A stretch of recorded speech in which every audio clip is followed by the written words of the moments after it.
There we go, we're live. Hi everyone. Very happy.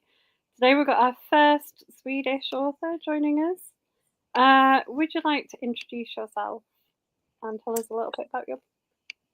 Yes, my name is Lena Areklew. Lena, in English, I assume. I am the author of the High Coast series. The second book is coming out, I think, next week. Or is it out already? No? I think it's coming out next week in the UK. And the first one, Death in Summer, came last year. In Sweden, I'm on book number 6 now. So I'm going to try not to spoil anything for you guys. I've been an author for 6 or 7 years now. I've written 9 books, so I've been quite productive. I don't know about me. I have 4 kids and 2 dogs. I just told you I'm hiding in my sister's childhood bedroom now to get away from all the kids. Fair enough. That actually is one of the questions I was going to ask you, because I've only read book 2. I'm going to have to go back and read book 1, I think. But I was going to ask you about how that was going to progress onwards, because it's not a spoiler to say that your main detective is very pregnant. Yes, she's very pregnant in this book. I mean, yeah. It's not a spoiler, is it? She's like very pregnant from like page 1. So yes, it's also on the back of the book as well. So yeah, she's very pregnant. Yeah. We're not giving anything away there. So I was kind of curious as to how it would go on. She's obviously going to have, well, she's had a baby. Yes, she's going to have this baby, and there's going to be some confusion about who the dad is, and that takes up a lot of book number 3, which is actually book number 3 is my favorite book in the series, because it has going back from now until the 50s.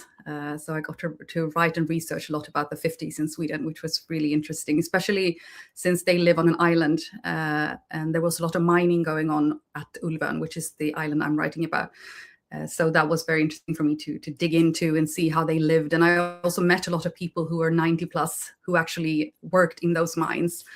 But that's the third book. But yes, she's very pregnant, and there's a lot of things going on in her personal life. And also, since this book is about a child that goes missing, this really hits hard with her because she's having a baby.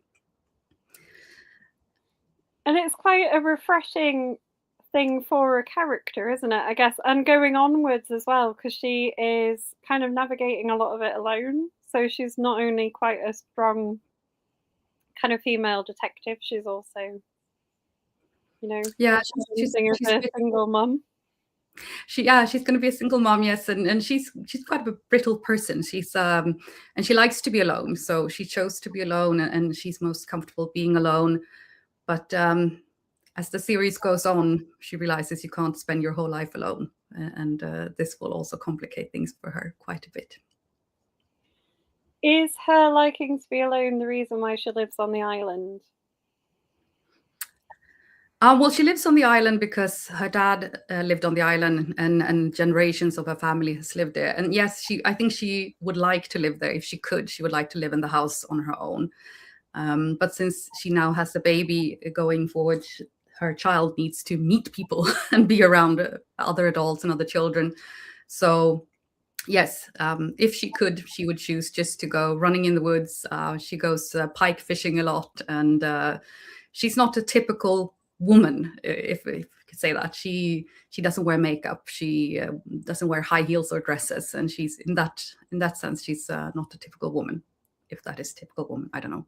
I don't wear makeup unless I have to be on the live. So I don't wear makeup, and I don't own any high heels. Either do I. Maybe that's a part of me that I stole from her. Usually, I get this question. I might get it later, and I'm spoiling it for you. But I don't really like her. She's not my favorite character. So I don't know. I tend to put her in quite complicated situations on purpose. I can see. I actually can understand that, because, like you said, she's a very brittle person. Yeah. She's very complicated. I can see why you maybe wouldn't like her. And she's got a square way of thinking. I don't really appreciate that with people when you can't really see other people's side of things, or she's sort of emotionally closed off. And that's something that really complicates things for her when she has a child, because you cannot be that way when you're around your children. So, but I guess that's also part of writing, of course, because you don't want the characters to be the same at the beginning of the book as at the end of the book, or at the beginning of the series and the end of the series. So I'm starting now at book number 6. Number 7 will be the last one. So I'm starting now to more and more get her and like her. And but I think the core of it is that I'm a little bit in love with Frederick. So that's why I don't like her. Okay, that makes sense. Yeah.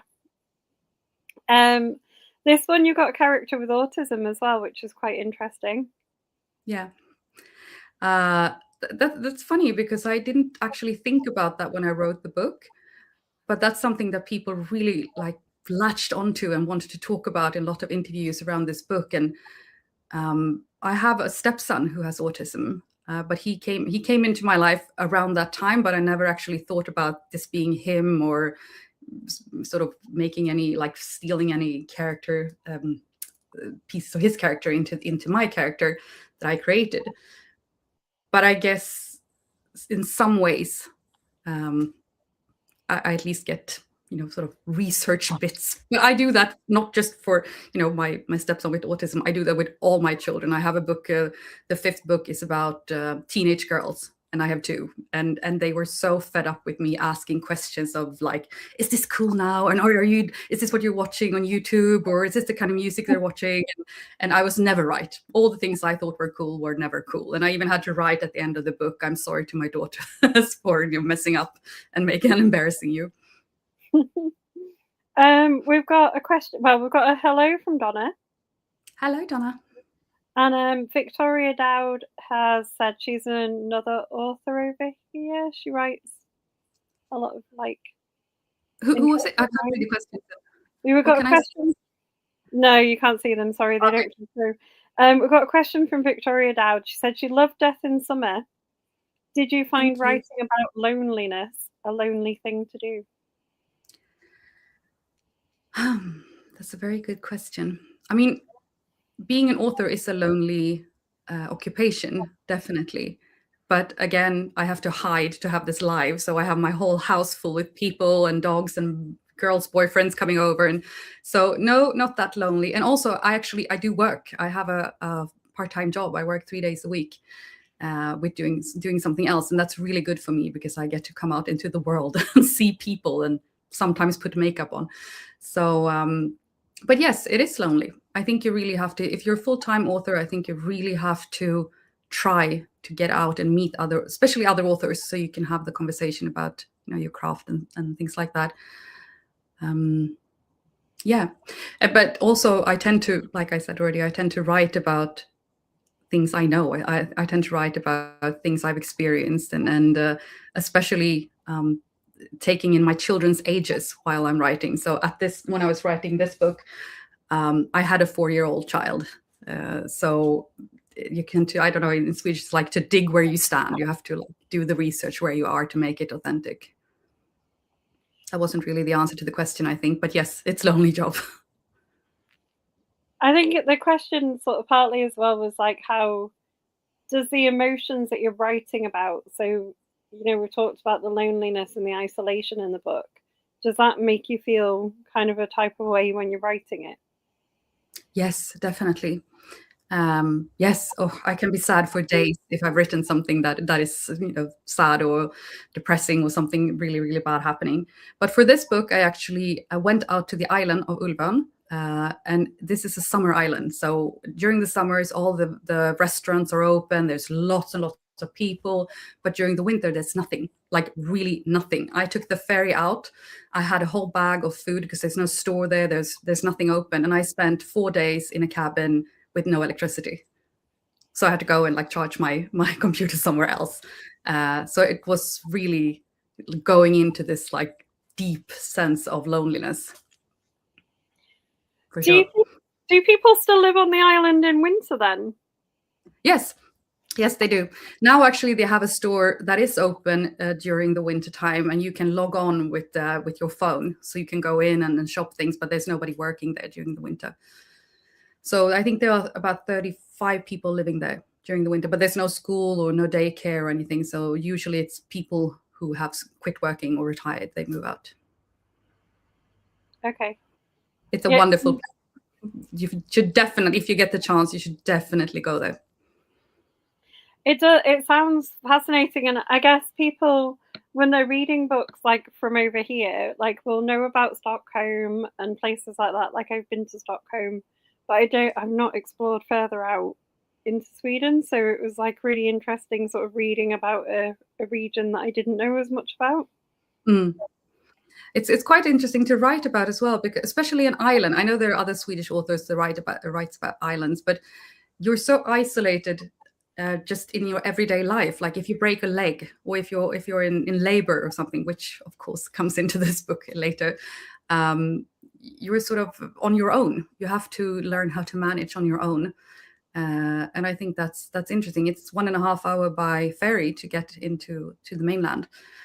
So I think that that's something you get from the people there when you talk to them about managing stuff like that. Like, you get a cut, you have to sew it yourself sometimes, things like that. It's really, it becomes like a character on its own, the environment or like the island itself. Yeah, and I think you there's a scene in it that really got me where she's irritated at the man who's staying with her, and he goes out really wrapped up, and it's like she's annoyed with him that he's so wrapped up even though it's like really cold, because she's like, you Yeah, don't want to be all that wrapped up, it's only this temperature. exactly. That's actually very typical for the, because I used to live in the north. So I mean, they don't buy these really expensive like big jackets or anything. It's the people who live in Stockholm who don't have much snow that buys that type of clothes. And it's very typical for people up there to just look down their nose at us living in Stockholm. We get 1 centimeter of snow and nothing works here, and they get 1 meter of snow and they will just take their car to work. There's no problem whatsoever. That's funny because I would imagine that you would all manage a lot better with snow. Like we make that joke over here that like in the north of England, it's snowing, but you don't really need your coat. Whereas in the south, you'd have your big coat on. But Yep. I would imagine in like Sweden, you would be more like used to the snow and things. Yeah, I'm sure. I mean, we're used to the snow, but here where you have like a tram, or it's not underground, but it's like an above ground train. 1 centimeter of snow and nothing works. It's chaos in Stockholm, and it's Wow, it's very funny. Our joke is like, this happens every year. Why are we not prepared for it? But yeah. interesting. Um, do you sort of obviously because I feel like I should have read Death in Summer before reading book two, because there were themes Yeah, that carried across. I felt like I'd missed a little by not reading the first book. that's actually it's a bit of a problem for me as a writer, because I like character-based books. So the people who read my books and who like them, that's what they all come back with. Oh, dude, please never stop. I want to know everything that happens to them until they retire. But it becomes a problem when I release a new book and someone asks, oh, can I read this without reading the previous ones? And I usually tend to be nice and say, no, don't buy my book then. Buy the first one or listen to the first one. Audiobooks is quite big in Sweden, so more people, I think, listen to audiobooks than actually read physical books. What's it like over there? Is it more? Do you have ebook? Is ebooks a big thing, or audiobooks? Ebooks are a big thing. I don't know about audiobooks, don't really work for me. But I don't know if other people. I think there are people who really like them. Mm. Because it's actually the opposite here. People listen to a lot of audiobooks, but not ebooks. That hasn't really hit here. I don't know why. But when I go on vacation, I see especially a lot of British people having like their reading pad, or what is called like a Kindle, yeah. Kindle. Yeah, it's good. I mean, it would be great. I can't do it myself. I usually listen to books or read books if I have the time to read books.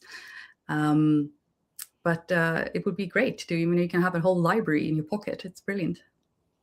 So are there a lot more physical bookshops then to be able to buy books? Yeah, but I love buying books. I love reading books, but unfortunately, I never have time to read books. It's my horror question when I'm in an interview and people ask me, like, "Who's your favorite author right now?" And my favorite author right now is like something, for the kids, because that's what I have time to read. I'm also a freelance editor, so when I read, it's usually someone who sent me a manuscript for me to fix. Well, just to prep you for later on then, so you can be thinking about this while I ask you other questions. I do Oh normally no. I do normally ask people what they've read recently and enjoyed. At some Well, I point have, during I the have day. actually. Sorry, sorry. No, go on.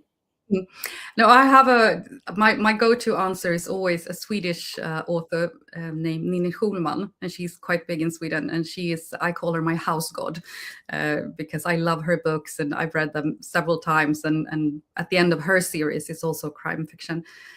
Book number 7, I was at a spa hotel with my husband. And we were going to celebrate something. I don't remember what it was. And he had to go on his own to breakfast because I couldn't stop crying over the fact that the series ended. And a funny thing about that, then she actually ended up coming to the same publishing house that I am. So now we're friends. But in the beginning, I was just like in awe of her. Oh, that's wonderful. Definitely recommend you to read those books. They're quite similar to the High Coast series. It's typical like small town and lots of people dying. Is there a plan to translate more of the series? So we've got 2 books out at the moment. Will there be more? I actually don't know. I think the second one was just bought quite recently, so it's usually when this one has come out, then we'll be see how that one goes. So, but it's translated to I think 11 languages now. It's quite big in Germany and Finland, and I mean Germany loves Swedish crime fiction. But it would be great, of course, if you could keep on getting the rest of the series, so you get to know what happens to Sophia and her baby and Frederick. Well, yeah, I would like to read book 3 and find out what happens because you do leave some questions. That's something that every time I release a book, I will have. This happened to me actually last night. I got a really angry message from someone on Facebook saying, and just started like, "Lena, you're ruined," and then lots of exclamation points. And I was like, "Oh no, what did I do?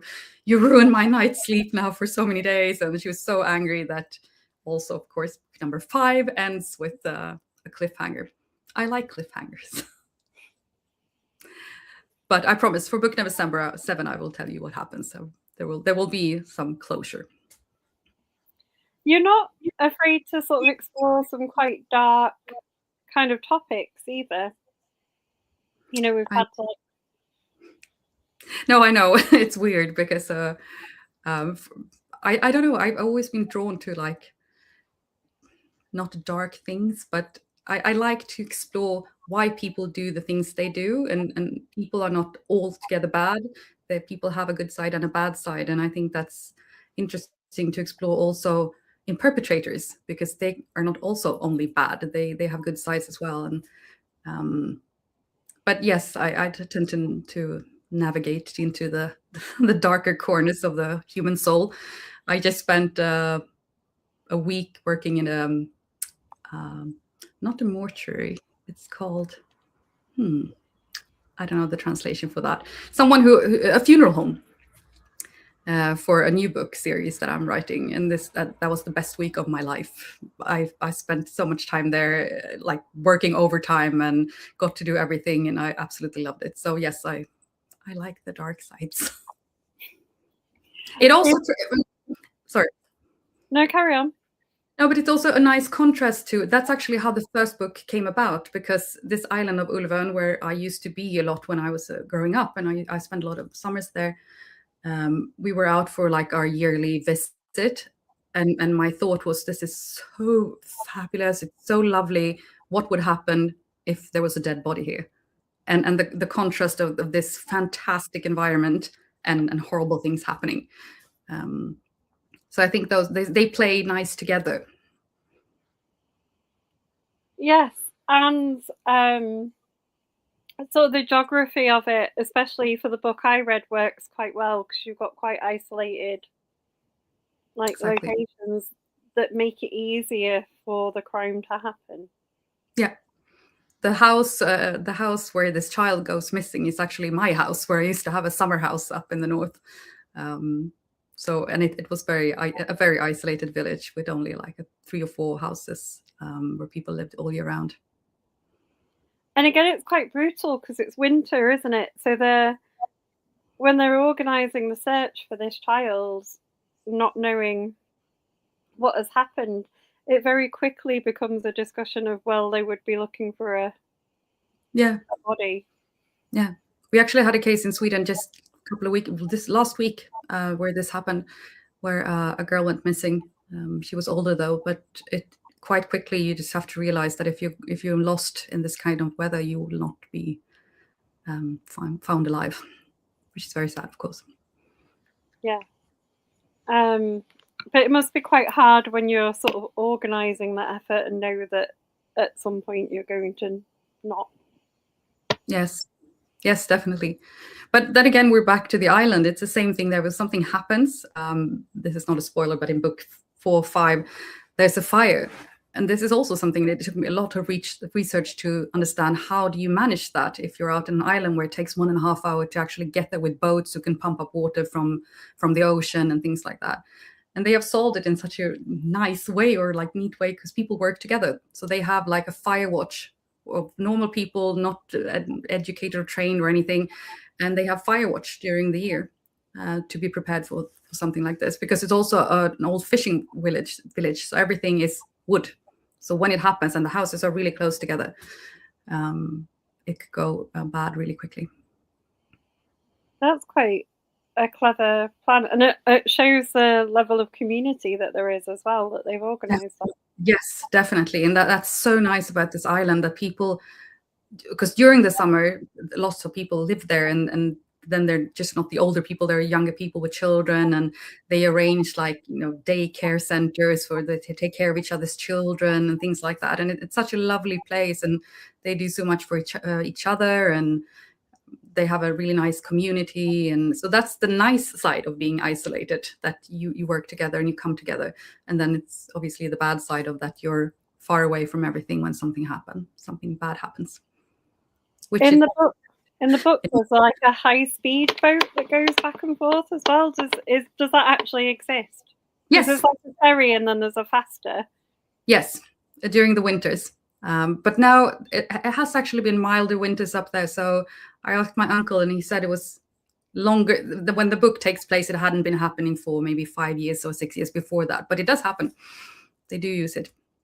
And that time, actually, when I went out, the ice isn't open all the way in. So they had to let me off on one side of the island. And then one nice person drove me down to where my cabin was. But which also meant that when he left, I was on my own. This is quite a big island. So when I'm saying that it's closed, everything, that's actually in the little village where the hotel is and the store and the restaurants. People live up north on this island as well. And some of them live all year round. There are a lot of islands in Sweden, though, isn't there? There's a lot of like island living and things. Yeah, it's quite common. And a lot of authors, as done as I do, they use it as sort of a backdrop for crime fiction novels.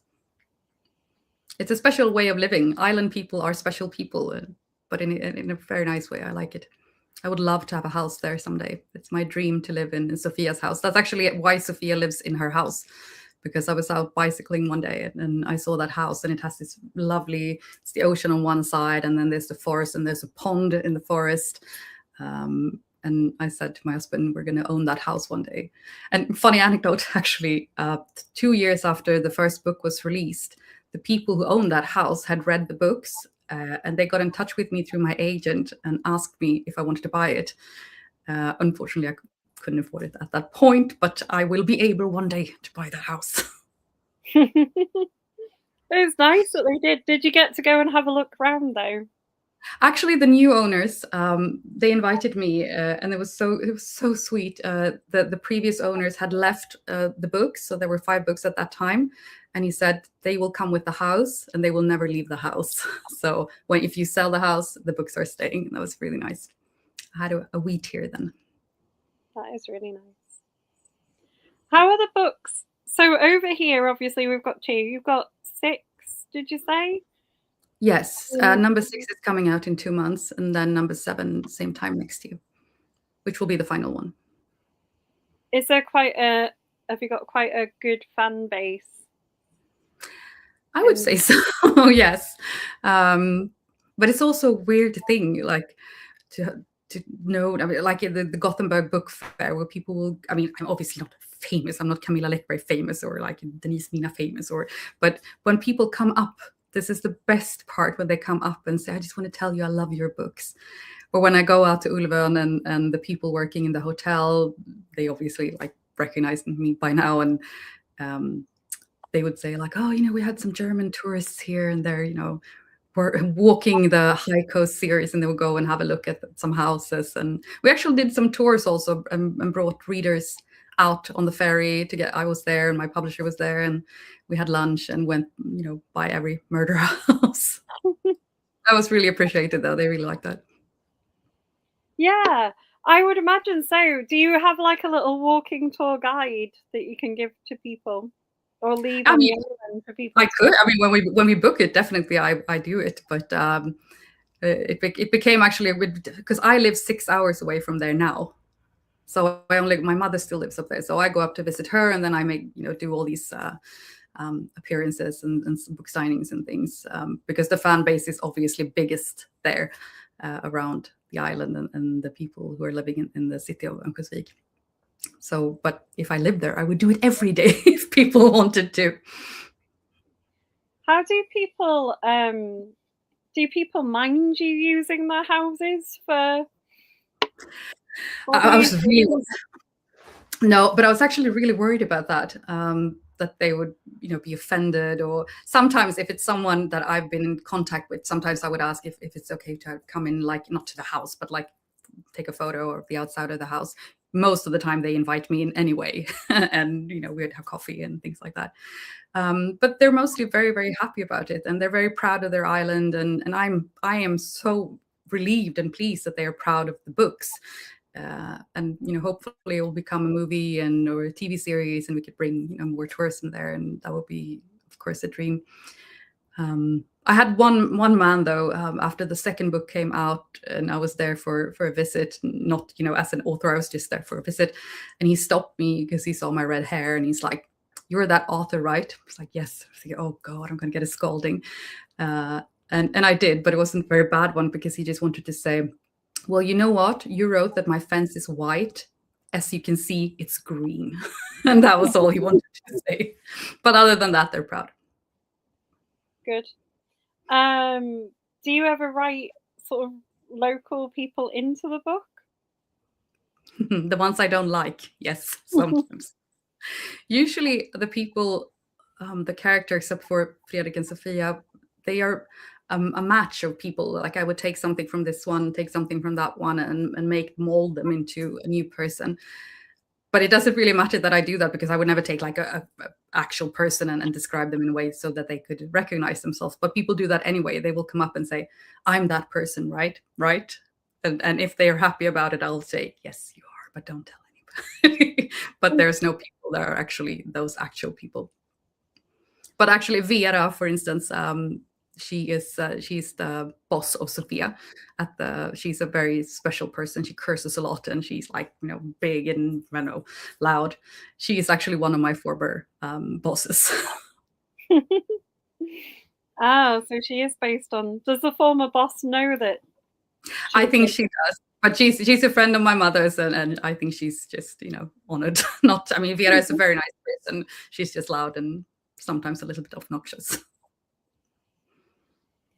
You have, I mean, everybody in book 2 has kind of little bits about them that make you not like them.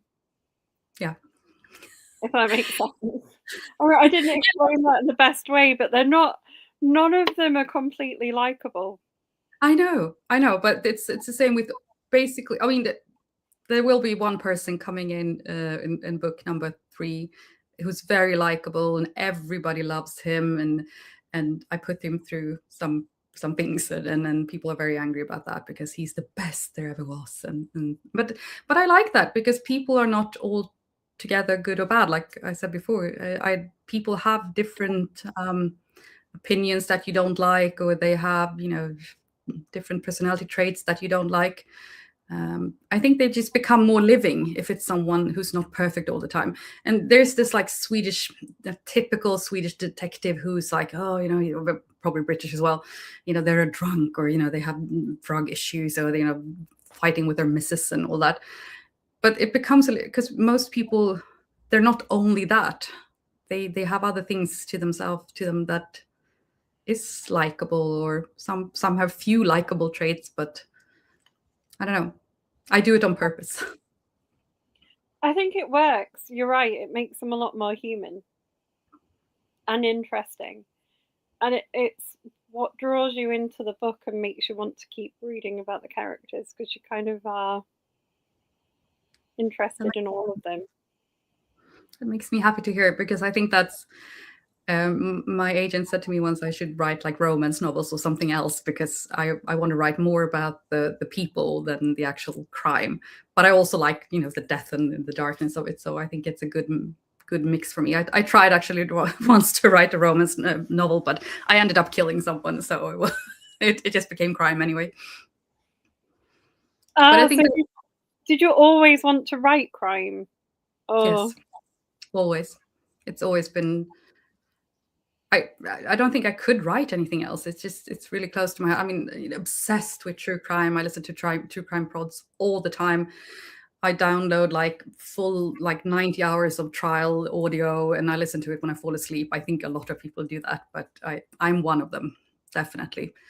And it's interesting. It's character based. It's interesting to see why people do what they do. I'm very interested in why women kill. This is something that, I mean, I end up having a lot of female killers in my book, just because it's so off. It just doesn't. You're supposed to be like a nurturing woman, and all again how you're supposed to be as a woman. I like to explore that and like pick that apart. Yeah.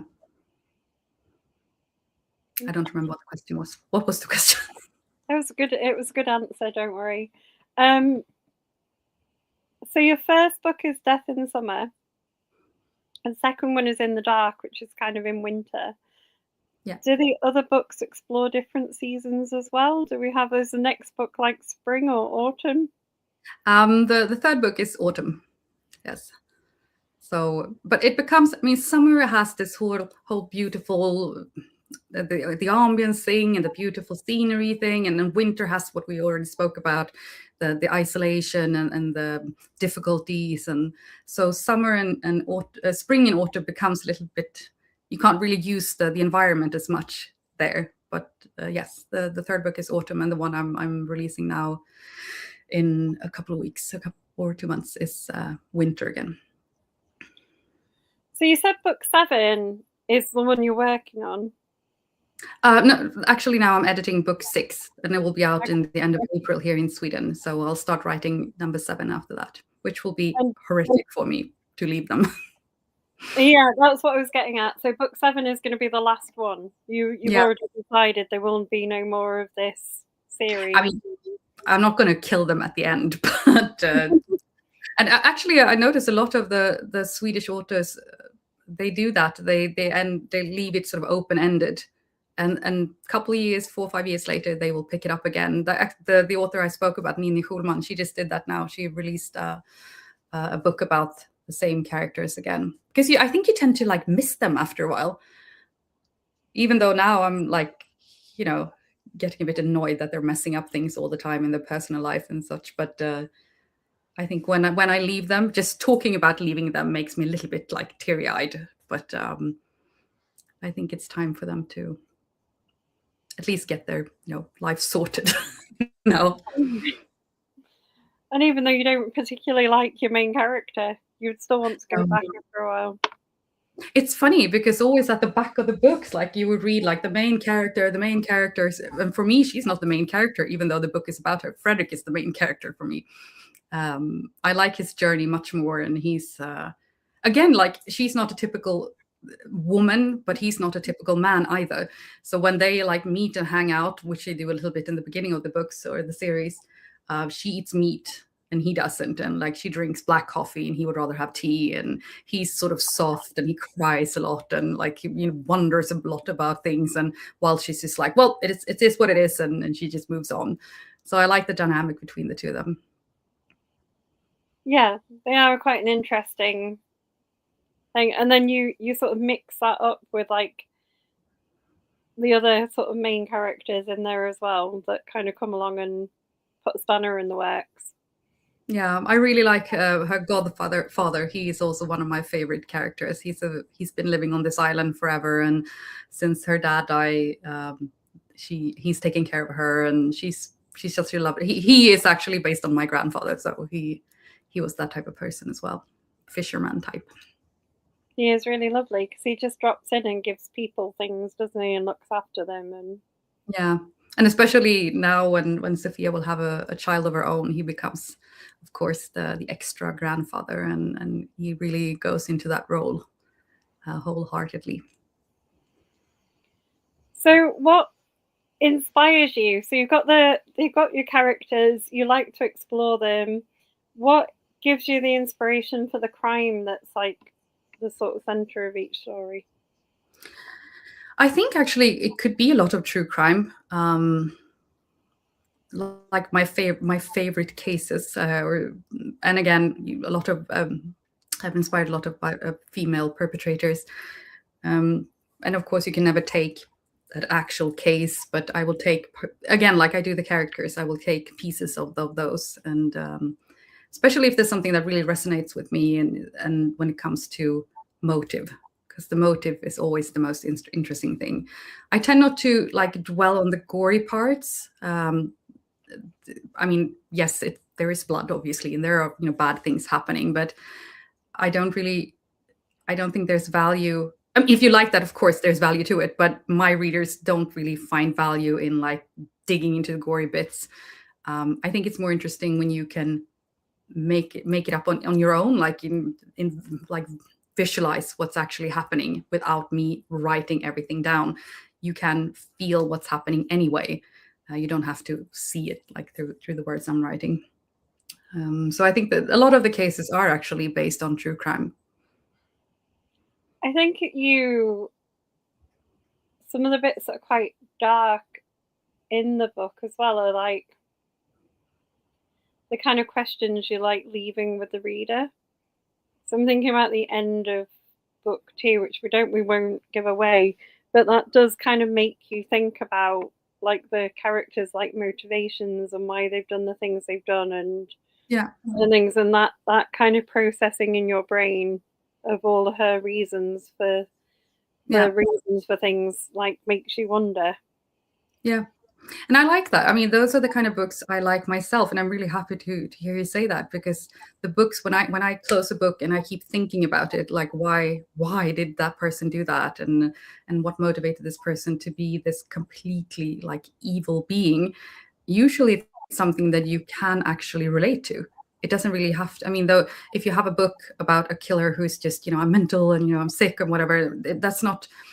I mean, it could be for horror stories, yes, but for this kind of psychological thriller type of, it's more interesting to have a perpetrator who you can relate to, and thinking, if that would happen to me, I might become this person. So we meet other people of this in the sort of policing team as well in this book, don't we? We do have other people who are sort of helping the investigation. Do they Yeah. return in the other books as well? Do we sort of keep seeing them? Yes, they all return actually. One of them is retiring now in book number 6, but they all return. And I like that as well, because they also have their own dynamic. And Sophia is one person at home, and then she's one person together with her colleagues. And I like that she has to be a different person, especially like in the coming books when she's, she's got a messy love life and things like that. You can tell that she is one person with this man, and a completely different person at work. And this is also something most people can relate to. You, with your partner, you is something else, and you can be yourself in a different way. But at work, you have to keep it together a bit, even though she doesn't always do that either. I kind of liked how she's not a very typical kind of expectant mother either. You know, she's kind of irritated with people wanting to sort of stroke Yeah. her belly. She's Yep. just annoyed by people in general. Like, Yeah, and it continues for her. I mean, I want them to grow through the series, but I think that's just like a character, like a personality trait that she has that she's never going to outgrow. She is a lone wolf, and she doesn't like people touching her, and she's she gets annoyed with people, but not in. I mean, I think she can understand why they do what they do, but she doesn't really want to know. Like it doesn't matter to her why they do what they do. She understands it, but she's not interested in like exploring a relationship or friendship. Or she has no friends. She's now at the end of the series starting to get some friends, but where you met her, she has no friends, and she's fine with that. but she's not the only one. There's a bit where they're going, so the child's gone missing, and they're going to interview them, and they're sort of sending. I don't know what you call it in Sweden. They're sending like the family liaison officer in to help as well, because the other person who's gone, who's the expert, is kind of a little bit abrasive as well, isn't she? You know, she's like not. I was like, who is this person? What's the name of this person? I can't remember. There's someone who goes to interview the people when the child's gone missing, and they're a bit like, oh, she's not always very. She can be quite straightforward as well. Is that Vera? Could be. The one who curses a lot. Yeah, it could have been her. Who's quite. Yeah, it's probably her then. But she has a different person in that way, because she has a really like, you don't like her when you meet her, and she, you know, all that, she cursing, and you're like, she would say whatever she wants to anyone, and she's quite, you know, snappy. But compared to Sophia, she is very empathetic, and she tries to actually connect with people in a different way, and that's also why she's now like the boss of the group. And even though she doesn't like when people find out that she's actually a soft person. They are all very committed to trying to sort of find the ways through the crime, though, aren't they? You know, as much as they can be a little bit blinkered in things, they're quite willing to challenge each other. Yes, they are, and I think that's also common in a work group where you are comfortable with each other, which they are, especially Vera and Karim. They've been working together for a really long time. He's the calm one, and she's the one always, you know, blowing up and cursing and behaving badly. And now Sophia is coming in, and she's now got her partner Per. I don't know, is he there yet? The one with the red curly hair. I think he might be.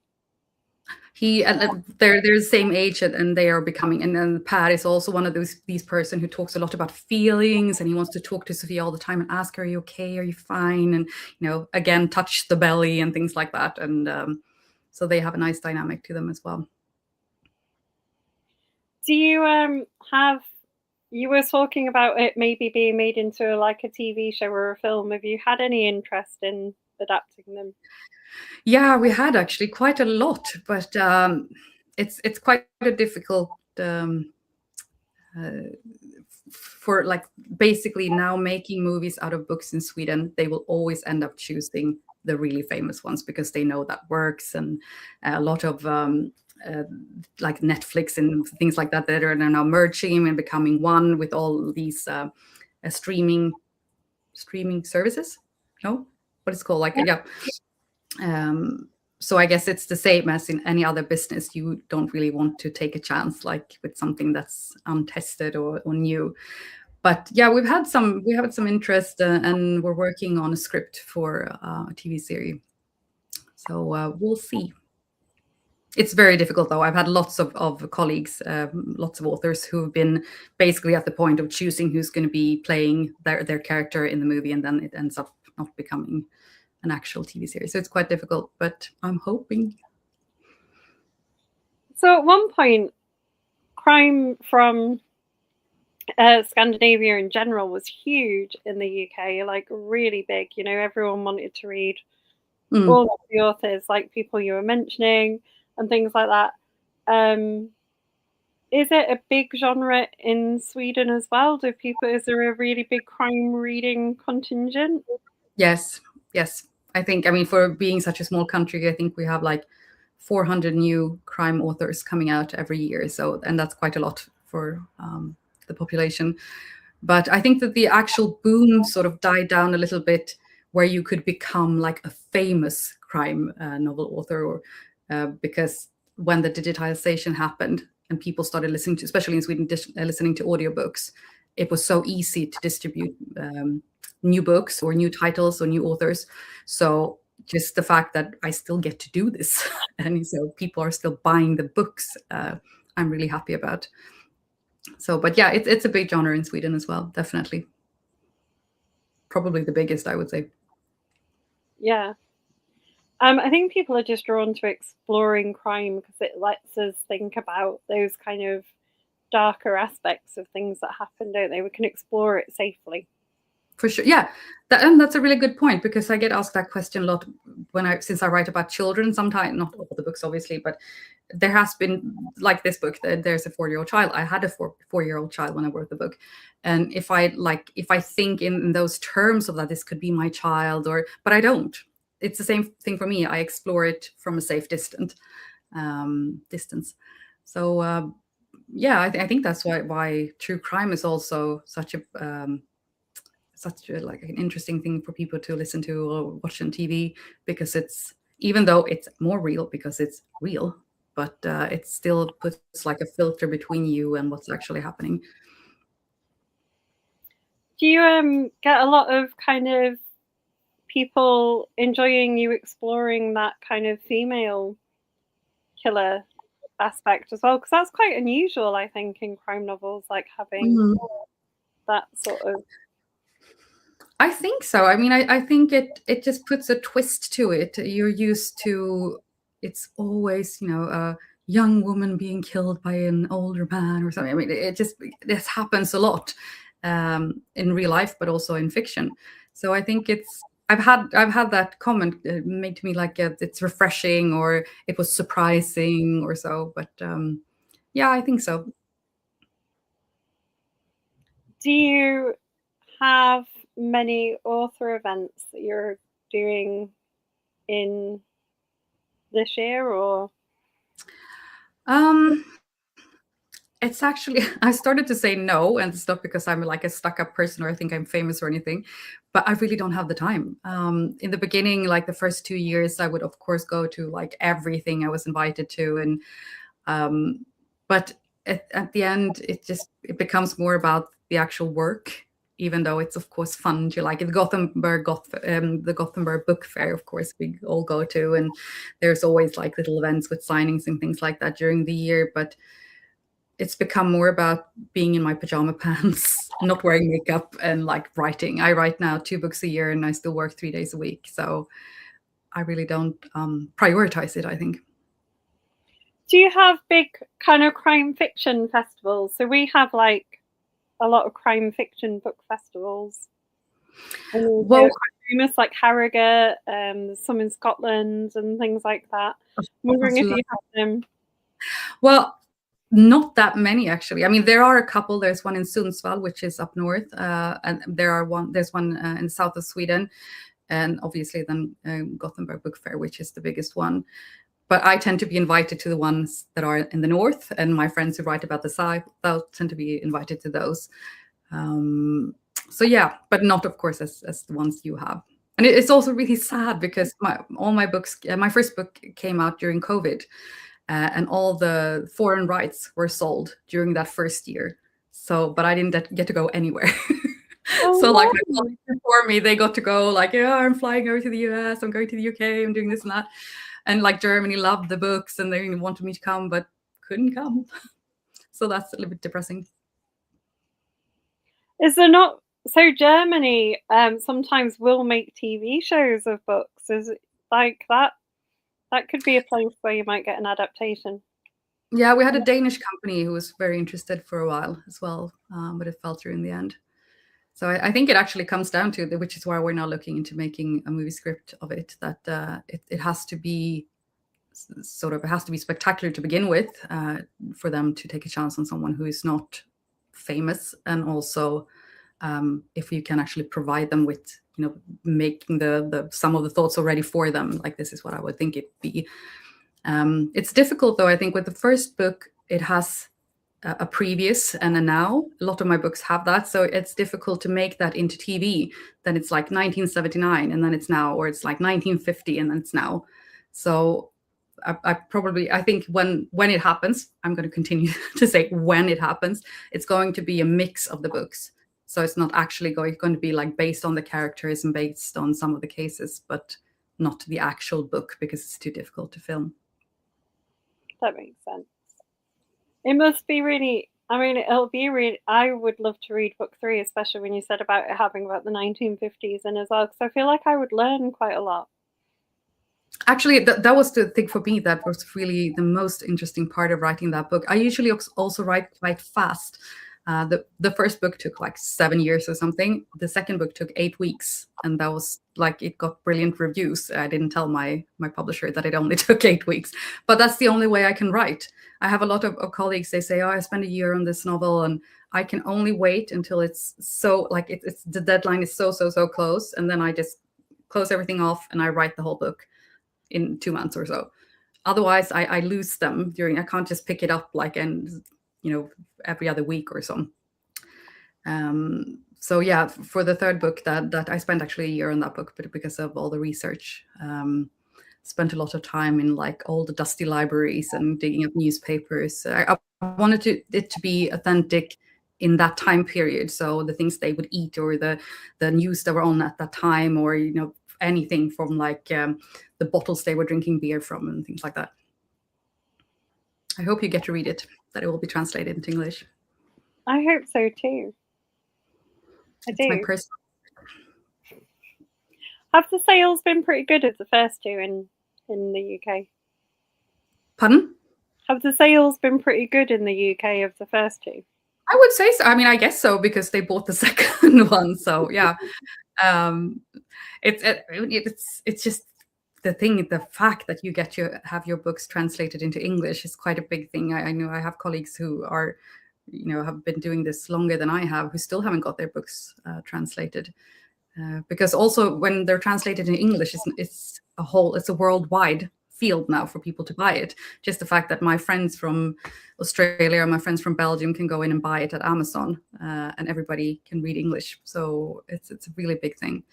So I hope the second one sells well. Well, you know what I mean. So the third one is also translated. I mean, some of the barrier as well is like the number of translators, isn't there? Because I interviewed an Icelandic author, and there's just not that many people who speak Icelandic to translate the books. I can imagine. So although she had a lot of books out, there was only one translated. Mm-hmm. And I'm wondering if that's a similar thing, and maybe more people speak Swedish to translate. Maybe, yeah. Or it will be like an AI thing in the future. But I noticed that I've had the translator reach out to me a couple of times, and things that have been mixed up in translation. Also now when it's becoming an audiobook, I spent Christmas now taping myself saying 270 words, I think, or names in Swedish, so that it will be correct in the audiobook. But I like that. I mean, it just shows that you're interested in doing a good job and making a good audiobook. That's really good to know. Yeah. I like that. That's a really interesting fact that you told them how to pronounce it properly. I mean, the Swedish actors who reads the book for the audiobook in Sweden do that as well. They would call you up and ask, because some of the things, it's very, the dialect is very different in Stockholm than it is in the north, where the book is about. So she calls me all the time and asks me, like, is this even a Swedish word? Like, I speak Swedish, but I don't really recognize this word. And it's usually something in dialect. Yeah, which makes sense, because again, if you, you're 6 hours apart, you are going to have quite different dialects. Yeah, and it's also it's like a big country in the way. I mean, the people from the south and the people from the north, they're completely different people, even though we're the same nationality. And I love that about Sweden. I love that you can have such variety in the way you are, the way you speak, what you eat, where you think it's very, very, and people are very proud of that. This is like, I'm from here, and we eat this, and we do this, and this is our culture, and I like that. And I think that's something that's kind of shared, isn't it? You know, I live in the north of England, and we're very proud of being from the north Yeah. of England, and we're very proud of, we think our certain things we make are better. And yeah, and I mean that translates. It doesn't. I don't think it matters which country the or which language the books are translated to, because that thing translates wherever. you'll understand it. Yeah, I think so. Lovely. So we've got a few minutes left, about 4 minutes. Would you like to remind people who are watching this, if they haven't already bought book 2, because I know Victoria here has read book 1, what they're going to go away and buy? Oh, I'm so worried about spoiling things now since I'm a couple of books ahead. But well, I mean, it's crime fiction. It's I think it's a bit nerve-wracking. I think, you know, you'll have get your pulse up a little bit, because this is a child disappearing, and it's not only this beautiful tiny 4-year-old girl disappearing in the middle of the night from her parents' house. Someone else in this family also disappears quite close in the start of the book. And there's a lot of puzzling, trying to understand what actually happened here. And the more they dig into it, they realize there are lots of lies in this family, and people are keeping things from each other. I think that, and then the chase, and of course also Sophia's own relentless search for this girl, and her own struggles with her pregnancy, and the snow. Definitely lots of snow. And it's called In the Dark, if people are going to look for it. Because you had this, show us the Swedish cover again, because it's always interesting to see the different covers. Got a little here. In Swedish, it's I mörkret, but it translates to In the Dark, which is actually quite funny with the first book, Death in Summer, which is called From Ashes in Swedish. So there was like but it works. I really like it. It works very well. Did they negotiate with you then, changing the title? Because it's interesting when they have different titles in different countries. I don't remember if we had any negotiations around that, but if we did, I would probably just have said, yes, go ahead and do it. I'm not that picky with, I mean, I have a lot, again, colleagues who are like, oh, you know, I'm fighting with my publisher about the cover of the book or the title of this and that. And of course, I mean, it helps because it's going to be the thing that you see when you go into the bookstore and buy it. But in the end, it's what's inside the book that matters. I'd rather fight for that than titles and, you know, colors of the outside of the book. Fair enough. And then all that's left to say is thank you so much for joining us tonight. It's been a pleasure. Thank you. It's been lovely. Okay. Take care.